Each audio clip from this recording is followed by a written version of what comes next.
Welcome back to another episode of Just Mental, the podcast hosted by VentSpace. I'm your host, Kendall, and today I wanted to get a little bit more vulnerable with you. I want to talk about my mental health journey, what I've been through, and hopefully it inspires somebody or you're able to relate. And that, at the end of the day, is the most important thing to me. Let's start all the way back at the beginning. I grew up in a very normal way, I would say. I didn't have many struggles as a child. I had two parents who loved me incredibly much, and I grew up in a way that a lot of children don't, which is incredibly important, I think, for me to say. I first realized that I had anxiety not until I had graduated high school, and the depression started around the same time. Looking back on my life, there were definitely instances where I probably could have seen it earlier, but in the back of my mind, I was one of those people that just thought, no, my life is perfect. Nothing like that could ever happen to me.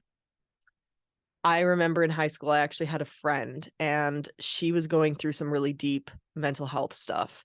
And I remember, in all the times that I was there for her, picking her up from her house, trying to support her in the best ways that I knew how, I just kept thinking, as bad as it sounds, that I'm just glad that, nothing like this will ever happen to me. I honest to God, felt untouchable in those moments. And that is something I would come to look back on with a lot of, not necessarily regret, but just uncertainty and a little bit of naivety. Naivety? Is that even a word? Anyways, yeah, I was just naive. I was in high school. I thought the world was, this really small place. Nothing could touch me. Nothing could happen to me. And boy, was I wrong. I was very wrong.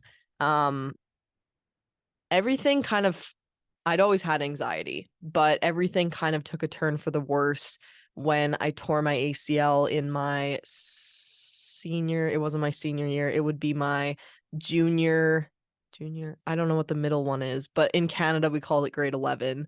So basically the year before I was going to graduate, if you're involved in sports, what's at all, you'll know that is a huge recruiting year. And if you haven't already been scouted and had conversations with coaches, it's the year that you get your film out there. It's the year that you start approaching people directly. And it's one of the biggest years as an athlete to get to the next level. So yeah, I ended up tearing my ACL.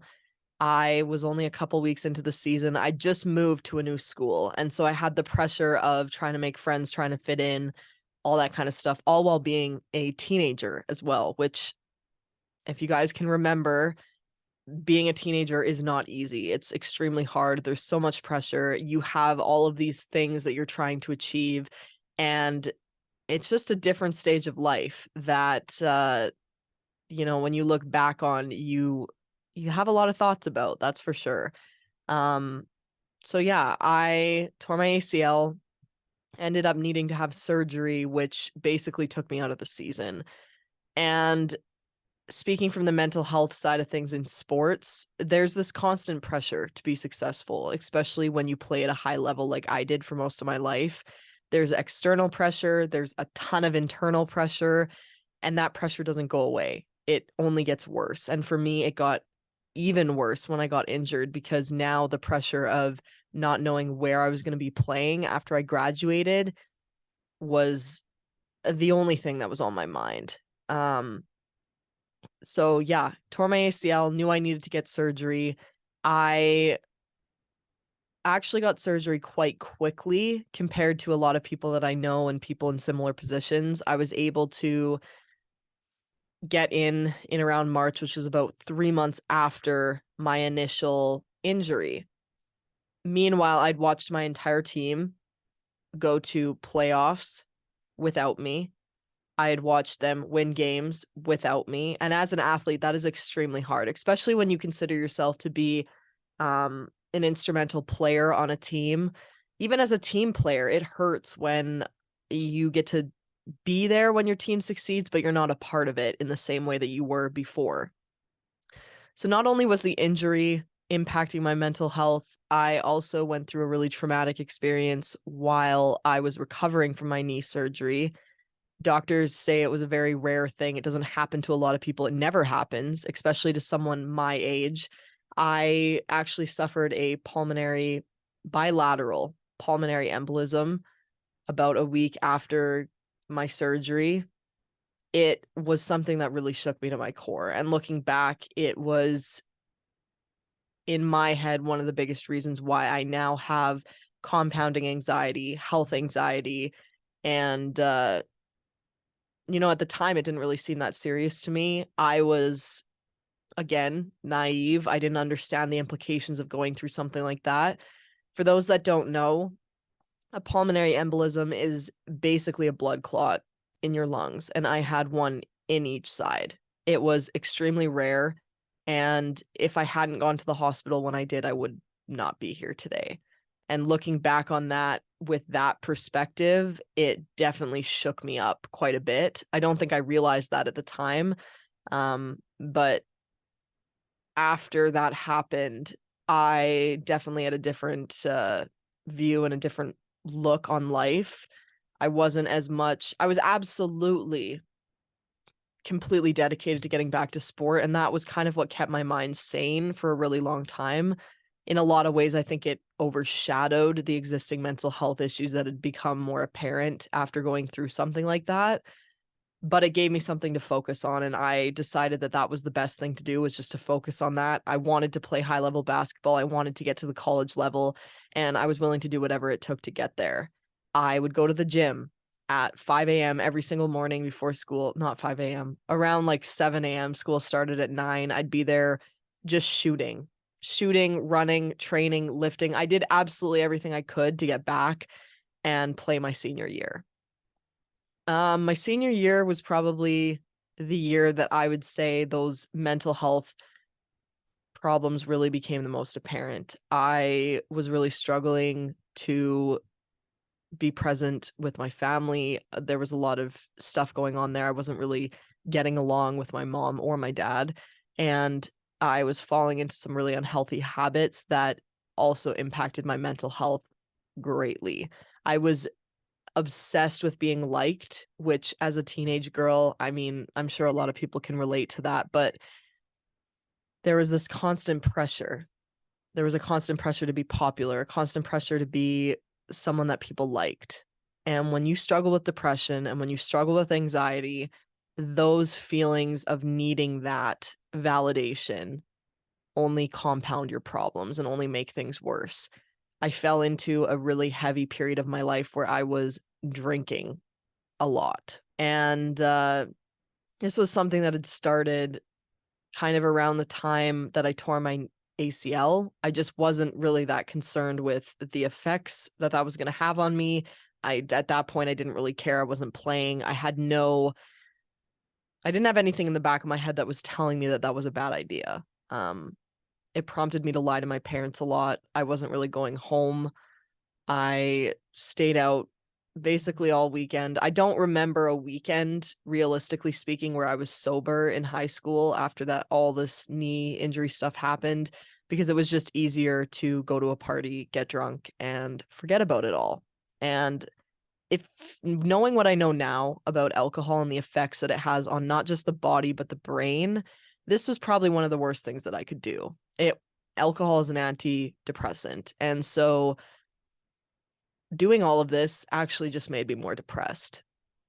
And that was very apparent. I remember at my grad in my senior year, I was not present at all. I was a completely different person. And my parents had told me that. They'd said to me that I, I just didn't seem like myself. And I'm sure that's a pretty commonality in a lot of people who suffer with mental health, depression, anxiety, anything really, is that your loved ones, they start to pick up on those things and they start to notice. And if you're like me, you don't really care. It actually just makes you more mad. I don't like talking a lot about, my grad, because for me, it was a dark time in my life. It was what was meant to be a really happy moment was shadowed by just feelings of, I don't even know what the right word would be. I just wasn't myself, and everybody who knew me knew that. This was also around the time that I started dating my first boyfriend. Our relationship moved very quickly. As it does in high school, things just they don't go slow. And I almost became obsessed with the idea that he was the one person in my life that could make me feel something. I think I really depended on him to make me happy. And again, looking back on that, that's not healthy. If you need to seek external validation to be happy, you're probably, at least I was really suffering and I was really in a dark place. And that should have been red flag number one. I remember when I got my offer letter from the University of Brandon, Manitoba. My mom, bless her heart, had sent out over 100 probably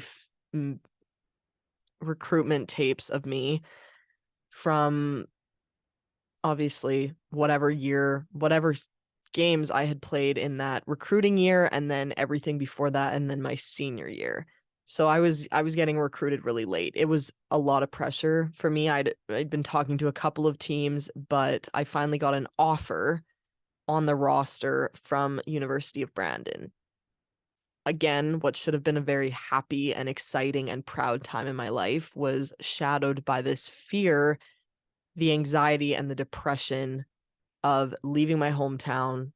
And, you know, in the back of my mind, I'm thinking, well, my relationship isn't going to survive this. And that was the biggest thing in the back of my mind, my relationship. What should have been one of the absolute biggest times and moments of my life was shadowed by my fear of having to leave my boyfriend to move across the country. I I hate that that's the way that that story played out, because I should have been able to, I didn't even acknowledge that this was a huge moment for me. And looking back, I wish I could go back and relive that. It was just, I just felt,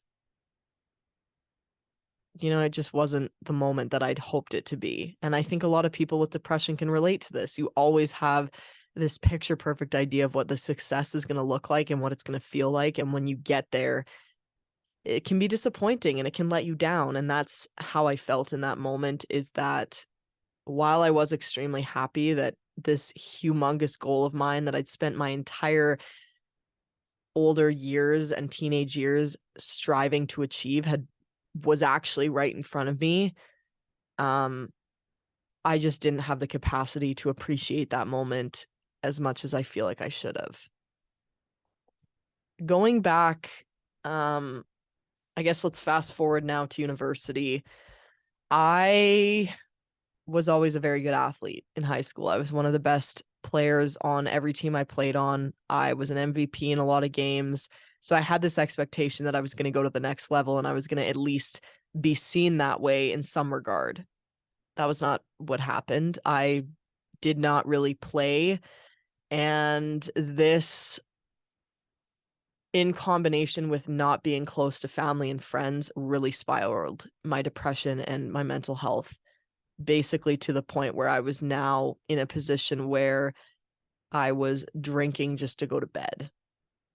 And, if you look at my Instagram pictures from that point in my life, you never would know what was going on. And that's the beauty of social media, is it shows you what you want to see. And you only ever really see the good parts. I was not playing, so I didn't really have any motivation to train. I didn't have any motivation to eat properly. I wasn't really sleeping. My boyfriend at the time back home was working a night shift. I would stay up all night just to talk to him for the 20 minutes that he was there when he got home from work, which was like 3 a.m, which is absolutely insanity when you're considering the workload that a college student and a competitive athlete at that level has to go through. Looking back, I feel like I missed out on an opportunity to really give myself the chance to play at that level the way that I'd always wanted to. Again, mentally speaking, I was in such a dark place. I remember the first time I went to go get help. I had went to a doctor in Manitoba because obviously I wasn't at home. Didn't really have a family doctor, if I'm being honest, which is also a huge struggle still to this day. I went and saw a doctor. I basically explained to him what was going on. At that point, it was classic depression symptoms, lack of interest in the things that you used to love. I was just numb. I felt completely numb inside. There was nothing, nothing that I wanted that I felt could make this any better. That was the first time I was just prescribed antidepressants. I, like a lot of other people, think that if I go on these antidepressants, my life's going to get better right away. Snap of the fingers, it's going to get better. It did not. It got worse, actually. And it actually prompted me to leave Brandon to go back home for about 2 weeks because I just couldn't be there anymore. My parents actually drove up, got me, and took me back home. And that was one of the lowest points in my life. I, to this day, have not really told my teammates what was going on. I just remember I had gone to my coach's office, I had sat down, and I just started crying. I couldn't even talk to him. I felt embarrassed. I felt I couldn't even tell him what was going on. Up until this point, I hadn't fully grasped the validity, that is not the right word. I hadn't fully been able to understand what was going on in my own head. All I knew is that I felt like I didn't want to be here, and I was the most depressed I have been to this date. That was the worst time of my life. And if you knew me back then, you probably never would have known. They always say that the people who smile the brightest and want to make you laugh, and that was something that I liked to do. I wanted to make people feel comfortable. I wanted to make them feel heard. And a lot of the times that ended up meaning that I gave a lot more than I ever received. And don't get me wrong, I had a core group of people there that to this day I consider them to be ride or dies. They were absolutely amazing people. I feel like I made friends for life in that instance, but nobody really knew what was going on. And I didn't talk about it, and I didn't want to talk about it. And that proved to be a pretty difficult thing that I would have to overcome in my life. Fast forward a couple years, I actually went back to my hometown, accepted an offer to go play at a local college there. And for the first couple of months, when I got back, I actually decided I was going to go off my antidepressants. And for the first couple of months, it was fantastic. I felt great. I was back home. There was change. It was positive. I was happy. I felt happy. That seemed to go downhill pretty quickly. I made a lot of really crazy and rash decisions that didn't work out for me. And then in my first year back home playing for a local college, I tore my other ACL. It wasn't really a surprise because I wasn't really taking care of myself the way that I should have been, but it still hurt. I remember not feeling the same push or motivation to get back to playing as I had the first time. And I don't know what that shift was. I don't know if my mental health just wasn't where it needed to be. I also just didn't feel like there was feelings of inadequacy, very much so, and I just didn't feel the same drive to get back to my sport. I didn't have the same love and passion for it as I had previously, and that was scary because my entire life I'd been an athlete, my entire life, and this secondary injury really put into perspective that things can change very quickly. And they did change very quickly. COVID happened right after that, like literally right after that. I remember feeling relieved in some way because the university teams were not obviously able to play. So I kind of got this gift from the universe saying, take your time, heal, get your stuff in order, and come back when you're ready. And that's exactly what I did. I got strong. I came back, and That season was almost worse than the first one. I was suffering really badly with mental health. And up until this point, I had not sought out help. I had not talked to anybody about it. I was just trying to figure it out on my own, which is not always the best thing to do. I went on Zoloft in 2021, and I was on it for about a year. I came off it about 8 months from today. And that's a different feeling, being completely numb, that you don't really comprehend what's going on around you. That was scary. That was really scary. But I took my medication because if I didn't take it, I fell even deeper into a hole that I knew I couldn't get out of. Now, fast forward to now, I am the most mentally stable I have been in a very long time. I feel like I've made leaps and bounds since that first year after high school. And if I could go and say something to her, or if I could speak to my younger self or speak to younger people who are also in that same position that I was in, I would say, hold on, you're slowly coming back to life. Reach out to somebody, talk to your friends, make sure that the people that love you know what's going on. Because I feel like a lot of the times we hold so much in that when we do come out and actually tell people how we're feeling, we're so deep into this depression or this mental health crisis that the help that we're able to receive is not as impactful as it could have been. I remember the first time I ever saw a therapist. I've been misdiagnosed probably about 4 times, and that's also a really hard thing. When you're struggling with something mentally and nobody can tell you why or what's going on, that was probably the hardest thing for me, is not knowing and not being able to move forward with the proper steps or diagnosis to get through whatever the hell it was that was going on in my mind.